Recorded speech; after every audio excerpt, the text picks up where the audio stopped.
There's nobody in here but me, so I'm completely on my own for the next 2 nights here. But this is the right place at the right time.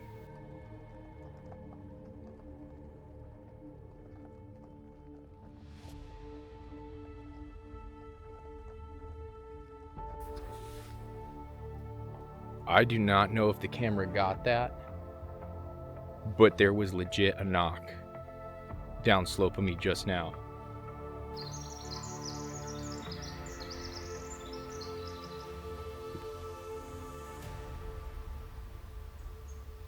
A tree just went down.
This is the punishment for wanting to bring all the technology. You got to bring the backpacking stuff and the technology. Recorders, thermals, night vision, everything. Batteries, extra lights, headlamps specifically, all that stuff. And especially now, because on this episode of Study Sasquatch, I am going to be completely solo for the next 2 nights in the most active research location we have, at the most active time of year. So I'm really hoping something happens. This is the right place at the right time historically. So here goes nothing.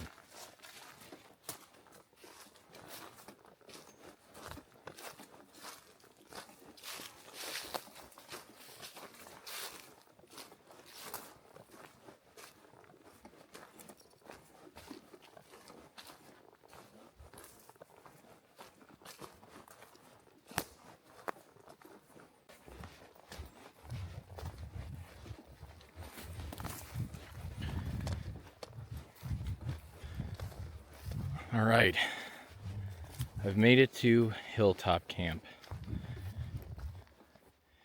This is it.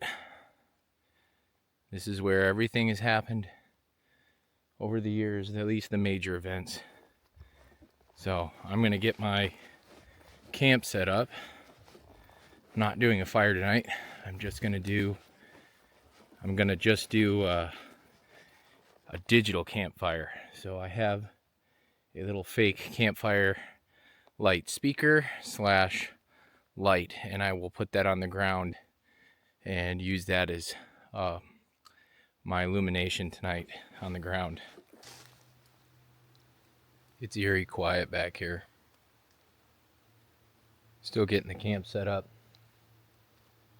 but it has been super quiet. All I've heard is owls. I'm just behind where I normally set up my camp. Got my audio going on my shoulder here. Chris also has a long-term audio back here running. So it's going to be here for the next at least 30 days. And just really hoping that my presence back here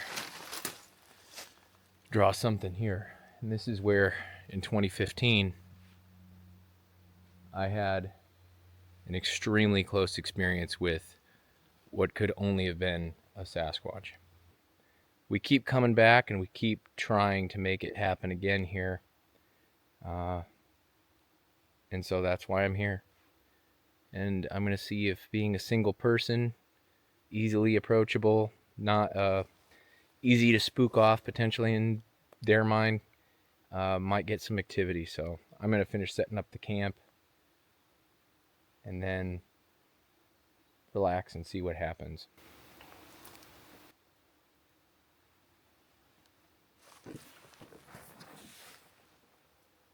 I do not know if the camera got that, but there was legit a knock downslope of me just now. I know the audio recorders have it. At least mine does. What time is it? Oh man, that came right down from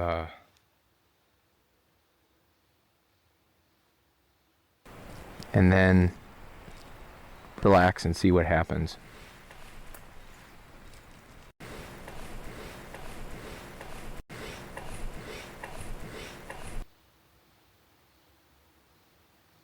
I'm hearing movement down there, and the birds are kind of stirred up. Something's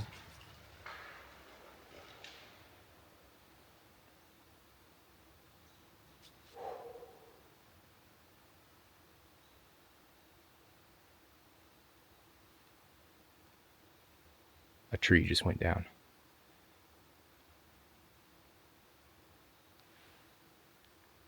It's 8:05. I'm just going to hang tight and see what happens. I'm hearing movement down there, and the birds are kind of stirred up. Something.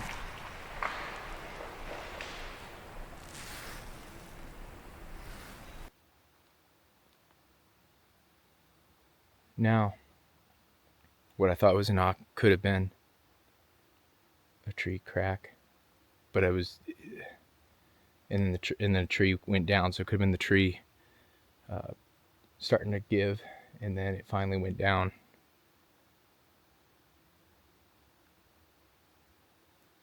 I'm going to flip the camera.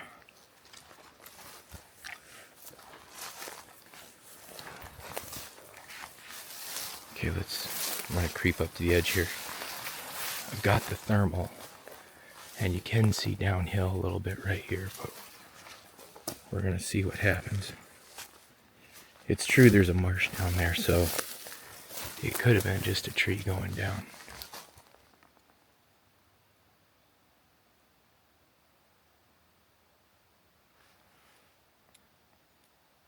I'm scanning with the thermal. I'm not seeing anything yet.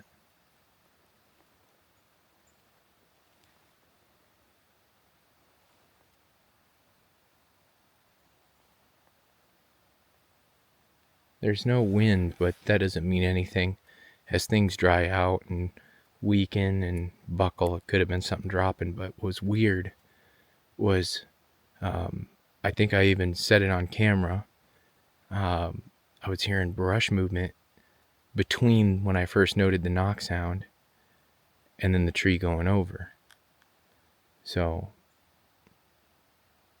if the tree's not fallen yet, what was moving the brush to alert me that there was something down there? And the birds were alarm calling just before that. I think that's all on audio.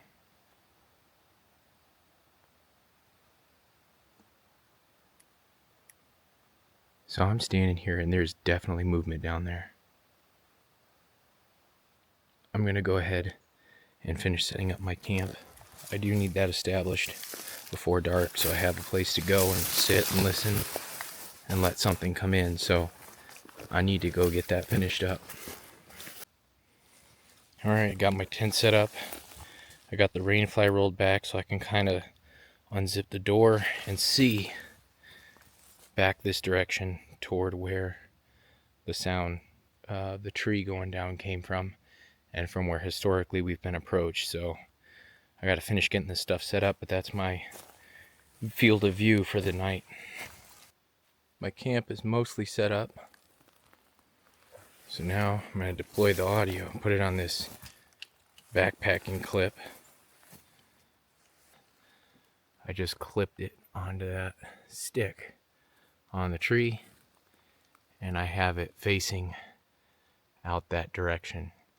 So it's going to monitor all the sound in the area, and then Chris has his recorder out as well. The reason I put it right there on the back side of this tree, away from my tent, is so that if I do snore, it doesn't overwhelm the recorder, and I can still pick up the sounds without overloaded mics pretty good. But yeah, it's going to cover pretty good tonight. So I need to get my chair set up back over toward the main camp and just hang out, see what happens, see if anything further happens. It's been quiet since that initial sound, but that doesn't necessarily mean anything. We gotta just see if something comes in. Alright, just as a demonstration, this is my digital campfire. It's a speaker and a fake campfire. So I will have this out tonight, probably right in front of me just like this. And that is a silent way to kind of feel like you have a fire and put out some light signaling. So I'll still be able to hear and kind of pretend to have a fire.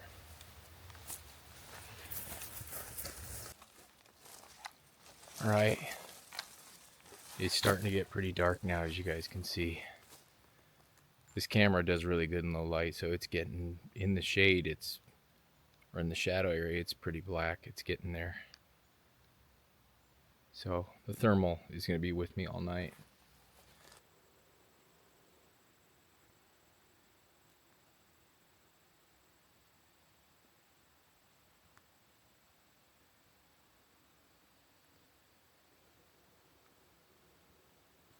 I'm definitely hearing more movement down below the hill back toward that marsh, so something's around. I don't know. I suppose a bear could be ripping into stuff, but definitely kind of got me on high alert to things happening, so we'll see what the night brings. I heard birds alarm calling down there a couple of times and some movement, like a stick snap here and there, but nothing terribly obvious or much closer, just stuff happening down that direction. And the birds are occasionally blowing up over it, so something is definitely hanging out down there. I don't know what it is. And the tree went over.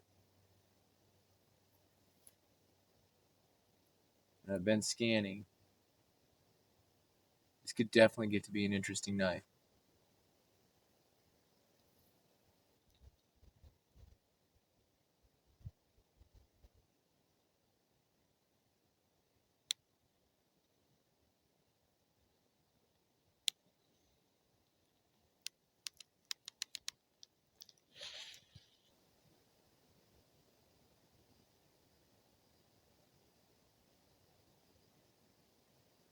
Just had a very loud branch break way behind to the east.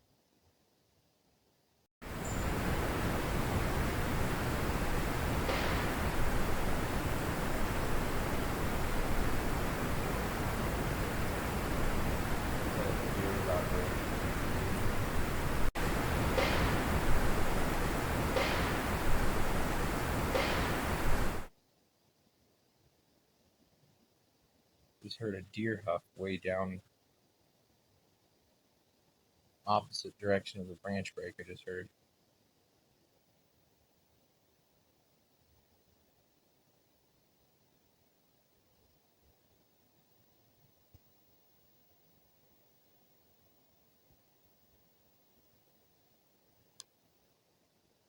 This area has had so much activity over the years. Multiple visuals from this camp, and then obviously all the audio encounters,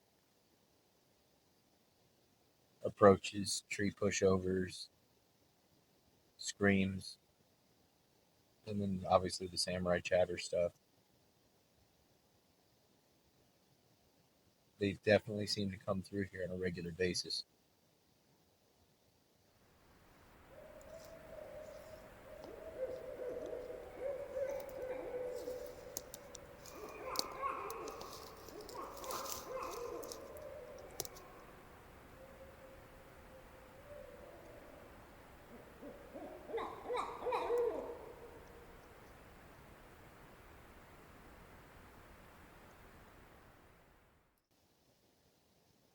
I've been therming and listening most of the night. I'm going to go ahead and wrap things up here, crawl in the tent, yell good night a couple times, and hopefully give something a chance to come in. All right. It is morning. I heard something last night a couple times. I woke up just startled. Heard a deer in my camp, I think, this morning. I had deer around the camp from it felt like around 3 to about 6. There were like 3 deer around, and then I think I heard a young deer bleating out into the forest.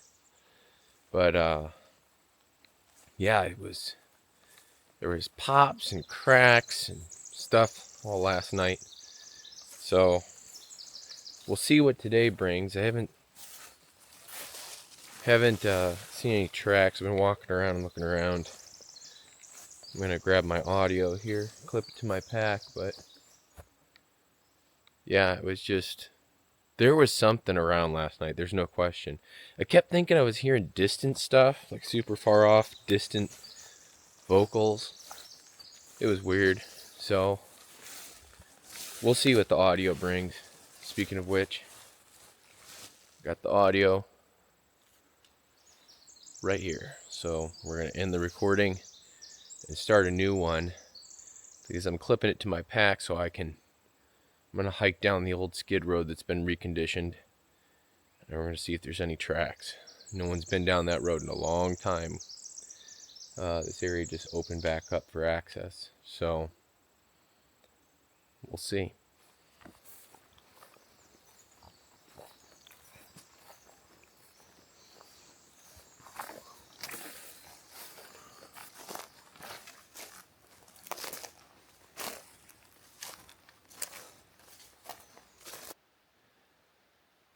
This is a pretty cool area.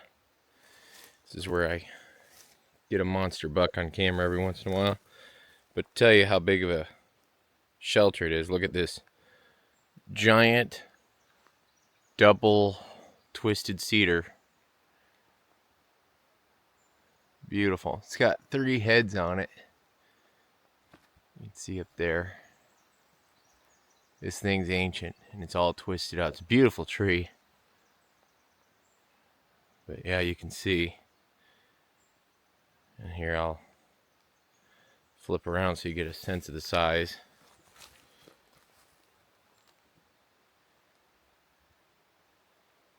Yeah, it's a big tree. And this is why stuff likes to hang out back here. Now, what makes this area special is below Hilltop, there's an old place where a cabin was built a long time ago. And there's some residual apple trees and some young walnut trees that have popped up. Now, apples are a resource for deer and a lot of other things. And then also walnuts. Walnuts are one of the few places in nature that concentrate omega-3 fatty acids, so omega-6. So these omega oils and proteins are for primates. This is why chimps in Africa target nuts and stuff like that, and even gibbons. They all target places that they can get these omega oils, and that also explains potentially the drive for Sasquatch to lean so heavily on salmon. So think about all the native legends about them going into smokehouses and raiding it for salmon or pulling in the nets. It could be that because they have a very big brain, or in field development, the females need to grow a whole baby Sasquatch, and that would imply that you need the omega-3 fatty oils and acids and proteins, the building blocks to build a healthy baby. So the cravings for that probably influence where Sasquatches are going to be. So back to the property here down below. That is probably a massive factor in why the Sasquatches like this area, why they keep coming back.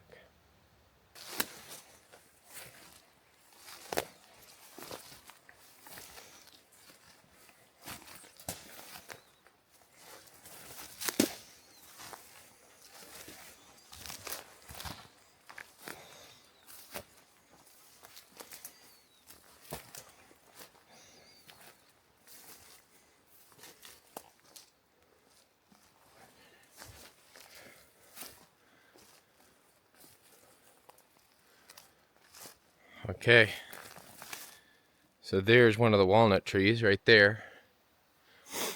And there's a whole stand of them back here. There's like, oh, what? 15 to 20, I think. But the mature ones, there's probably like 10 real mature ones that are producing. Man, this is just a glorious morning. I've been really fortunate to have some beautiful mornings out here. Just love this area. Always have. It's just so gorgeous.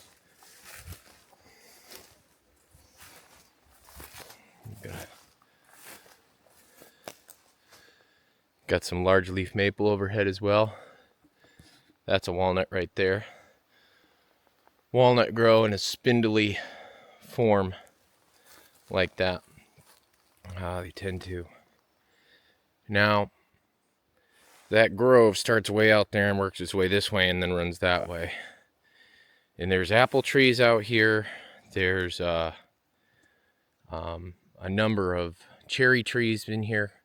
Huge amount of cherry trees. And yeah, there's just a ton of food. This area is a carpet. And there's a marsh. And as you can see, there's just game trails zigzagging their way through here. Ground is all peeled up. This is a great area.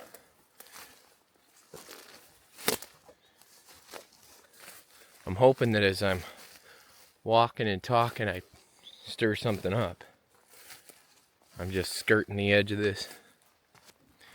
Yeah, there's the marsh. In this area, so it's loaded with skunk cabbage, walnut, apples, cherries, alder cottonwood. And as you can see on the left here, we got raspberry and blackberry growing on the entire perimeter. So it's just, this area is just completely, this area's completely loaded with food. It's just a haven. It's like the perfect area. It's where, and like I said, walnuts are not common just everywhere.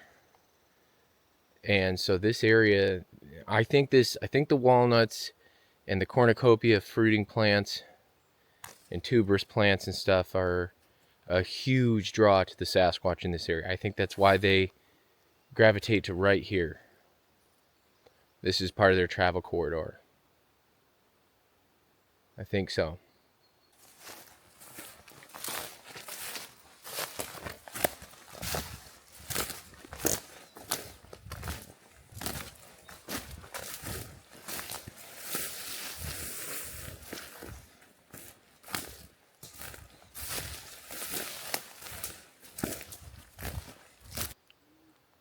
I'm going to make my way back out to my vehicle. I got a report come in the other day from somebody. Person was real shook up. Got it secondhand. And I'm going to try to go meet the witness today.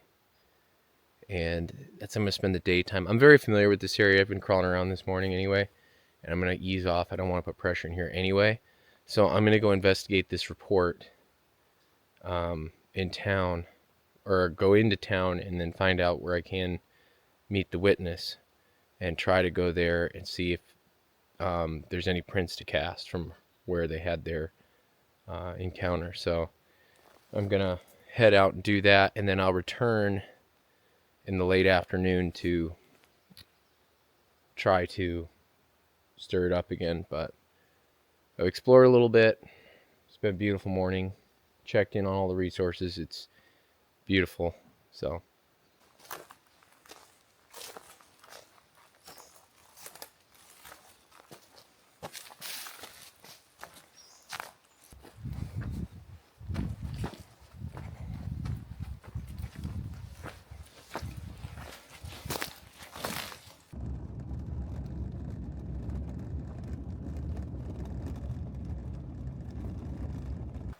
all right, so I am back, and I was not able to touch base with that witness today. I tried, went out and did some scouting in the general area where it happened, but we couldn't get her contact information before I had to head back here.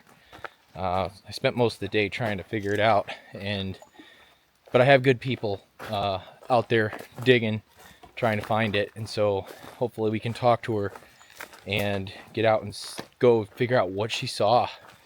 And I hear that there were prints involved in the ground, and it doesn't look like it's going to rain, so hopefully we can get back up there if we can get in touch and document any trace evidence at the location. But it's one of those things where you just got to drop what you're doing and go if you're going to get on it. So I made an attempt, and it doesn't always go as planned, but I headed back in here. Hopefully I'm going to check in here at camp, just check everything, make sure stuff's good, and then I'd like to go explore below the ravine before dark. I got about an hour, so I'll cruise around down there and see if I can see any evidence of what was moving around in the area of the tree fall last night. So, and maybe that'll stir something up to come into camp tonight.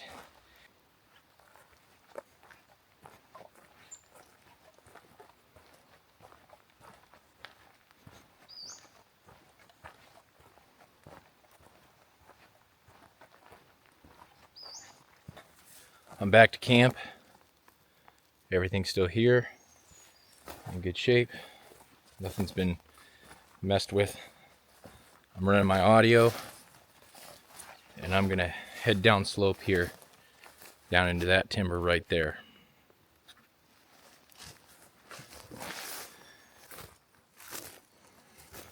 So as I'm hiking here, I'm keeping my eyes out for any impressions or tracks. So I'm looking for damage, disturbance, discoloration, or displacement. And there's another D in there, but you always want to pay attention to the 5 Ds when you're out tracking. You're looking for, and depression. I think depression is one of them. And so I'm always looking for any sign that something large has passed through.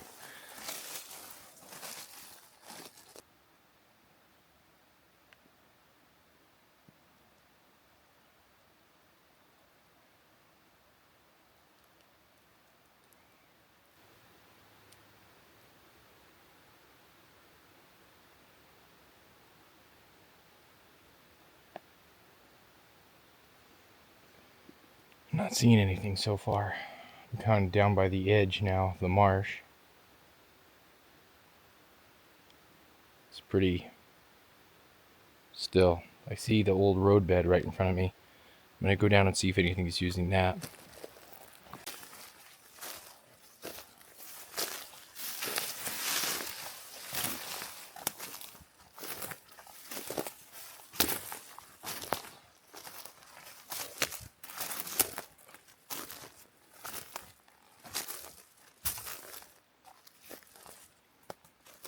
Back in a cedar and hemlock flat in here,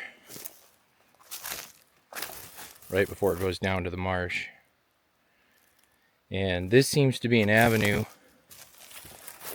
that the Sasquatches like to take. They follow, there's a creek over that way that they like to follow, it seems like. And then they come in through here and make their way back toward our camp, which is back that way. We found tracks in here in the past. Nothing terribly recent. 2023 I found some impressions. In 2025 I found a few impressions back here that were 16 or 17 inches long. We've been placing trues in here for a long time. But you gotta understand,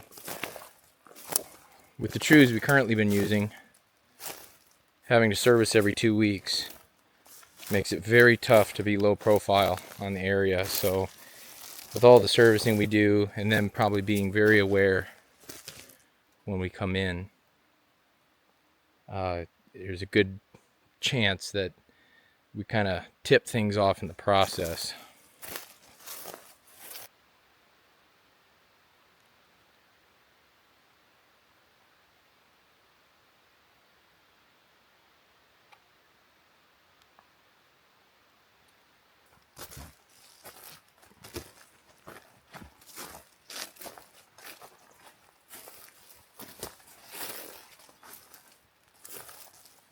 It really is like a moss-covered jungle back in here. I haven't seen any real disturbances yet. Just the occasional deer and maybe some bear. I've seen a couple spots where it looks like the bear is kind of held up and laid down, rolled around, pawed up the ground. Some old impressions, but not much. Kind of skirting my way back toward camp now. Came in here, introduced a little movement, little sound. See what happens. The reason we call this Hilltop is this whole area kind of just berms up to the top there, and the camp is at the top of the hill. So Hilltop was an easy name for the place. It gets a lot of animal activity. We've had bears approach our camp here, bobcats, everything. Lots of deer. Like last night, that was the weird thing. Last night the deer were in my camp, like maybe within 100 feet of the campsite. And when I woke up, there were more deer in camp too. And I left all my stuff around. I had urinated around the camp, and they didn't care. They came right in. And these deer, that's not been the typical around here. Typically, you're in here, the deer get budged out. They get totally budged out. All right, so I'm at a good spot. I'm at right here where the hill goes down, and I'm below the Hilltop camp. So I did a big long loop back, and I'm just gonna yell, "Hey!" and then just listen for a minute. Got my audio recorder on my shoulder here running. Chris, I think his audio comes on at 7:50 right now, so this is perfect timing. And I'm gonna see if anything happens. So here goes nothing. Hey!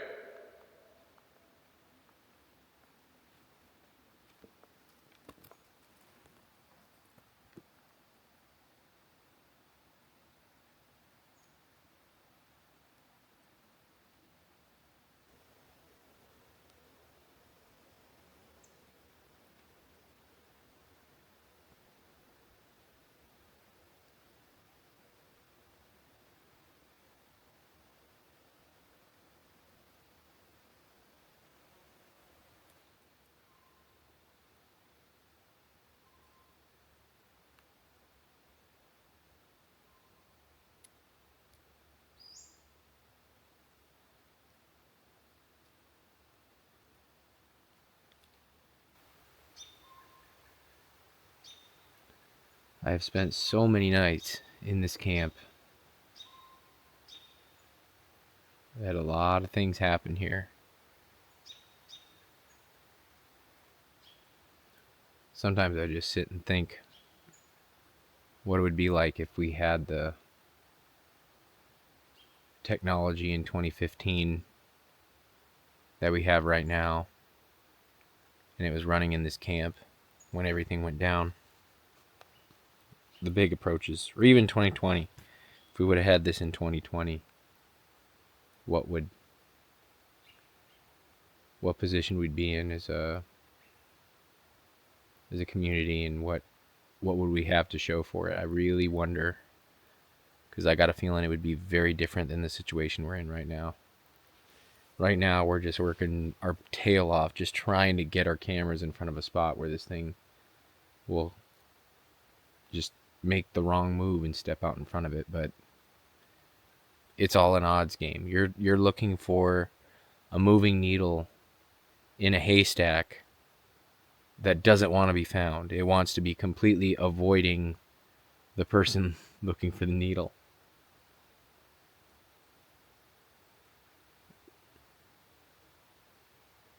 But you know what they say, if it was easy, somebody would have done it a long time ago. So I guess that's just the pickle we're in, is having to keep trying, keep deploying, try to improve the system, try to make it work, and then keep getting it out there. It's just a time thing. Be in the right place at the right time.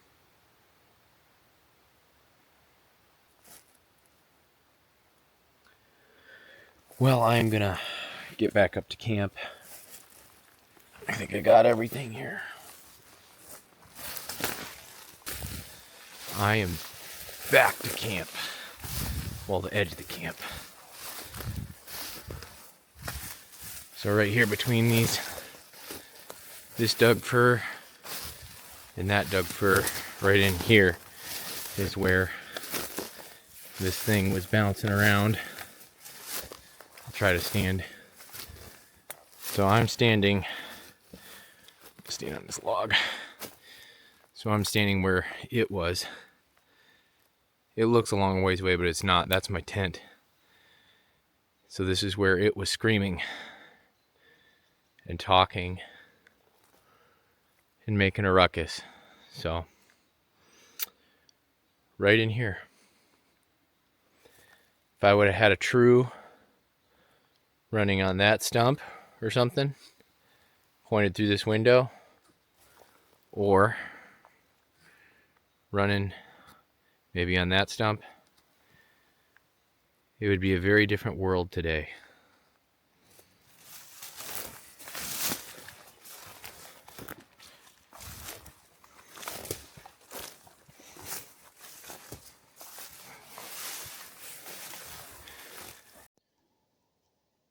So since I've gotten back up here and I've been checking on stuff, there's been some snaps down there. Not really sure what's going on. Could be deer. Unsure. But if it's deer, it's coming in after I was just down there. Made a bunch of noise. That wouldn't make a whole lot of sense, but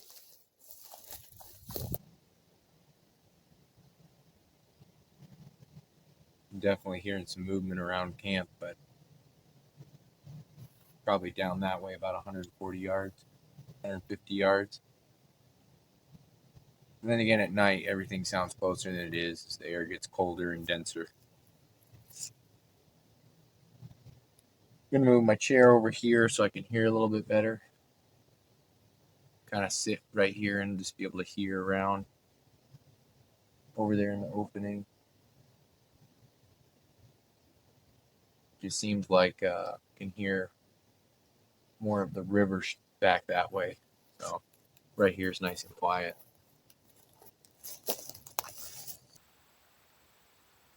it's getting darker. Got my fake fire going, and I'm just listening to see what's moving around. The owls are going nuts just a little bit ago, but then they suddenly fell quiet.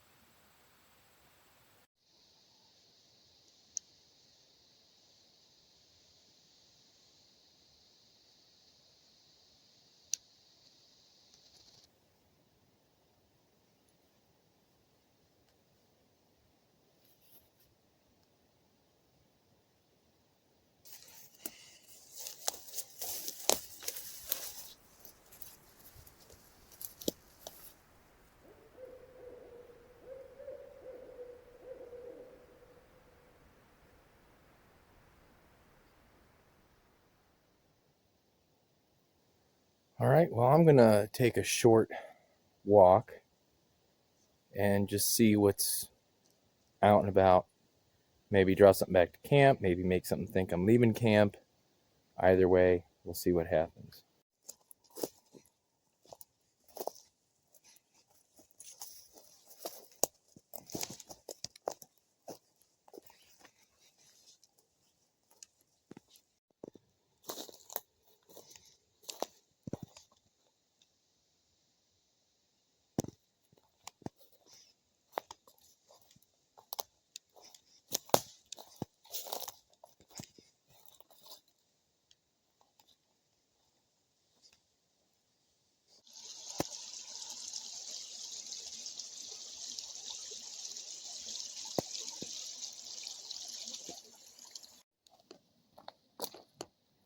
All right, I'm almost back to camp.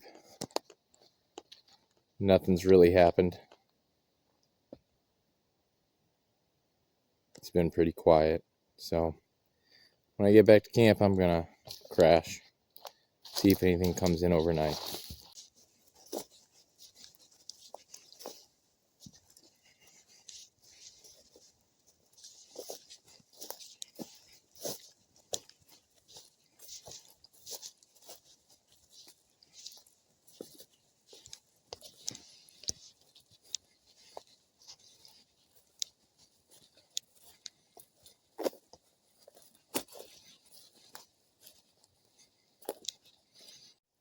All right, so I made it back to camp.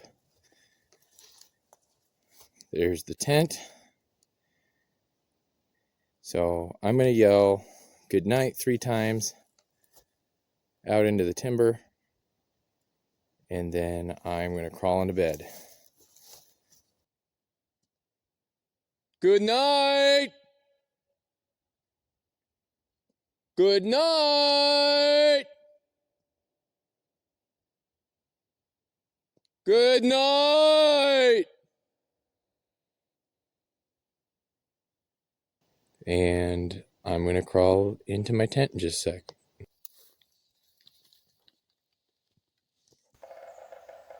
It's morning.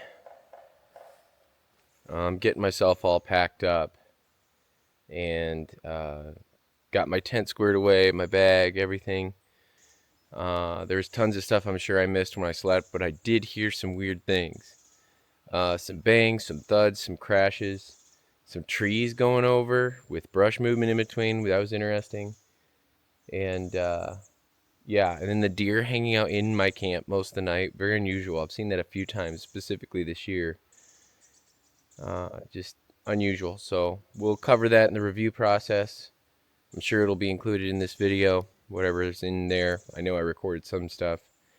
But in the meantime, just want to take a second to thank everyone who watches, likes, and subscribes to our videos. You guys make a huge difference for us to be able to keep getting out and doing what we do here with our field research and sharing it with you guys.